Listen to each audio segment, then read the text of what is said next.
Basin তো ছোট বড় সবাই চিনি, অনেকে অনেক রকমের বেসিন লাগাইছেন। এমনকি বেসিন লাগাইছেন, আসলে এগুলোর নাম বেসিন নয়, এগুলোর নাম হচ্ছে টব। আবার অনেকে বলে টব বেসিন। আমি কথা বলতেছি সাব্বির রহমান, ঠিকাদারি একজন স্যানিটারি মিস্ত্রি। আমার ঠিকানা লক্ষ্মীপুর জেলাতে। লক্ষ্মীপুর জেলার যে কোনো জায়গাতে কাজ করি এবং লক্ষ্মীপুরের বাইরেও আমরা স্যানিটারি কাজ করি, যে কোনো বিল্ডিংয়ে। তো আমাদের উপরে স্ক্রিনে নাম্বার আছে, স্যানিটারি কাজের জন্য যোগাযোগ করতে পারেন এবং মালের জন্য যোগাযোগ করতে পারেন। বিল্ডিংয়ে যে কোনো সমস্যা হলে আমাদের উপর স্ক্রিন নাম্বার আছে, এই নাম্বারে ফোন দিলে আমরা বলে দিব। অনেক আপুরা এবং অনেক ভাইরা ফোন দিয়ে বলতেছেন যে আমাদের ঝর্ণাতে এবং আমাদের শাওয়ারে পানিটা বাইতেছে সাবি বন্ধ করার পরে। এটা কি সমস্যা? এটা সমস্যার কথা আমরা বলে দিব। আমার নাম সাব্বির রহমান, আমি একজন স্যানিটারি মিস্ত্রি। আমার ঠিকানা লক্ষ্মীপুর জেলাতে। আমি লক্ষ্মীপুর জেলাতেও কাজ করি এবং লক্ষ্মীপুর জেলার বাইরেও কাজ করি।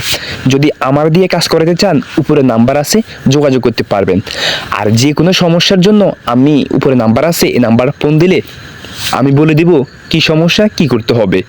কোনো সমস্যা নাই, যে কোনো সময় আমাদেরকে পাবেন। তো আমার পুরোটা কাজ করা শেষ, এখন পানিটা বাইতেছে না, আপনারা দেখতেছেন ভিডিওতে।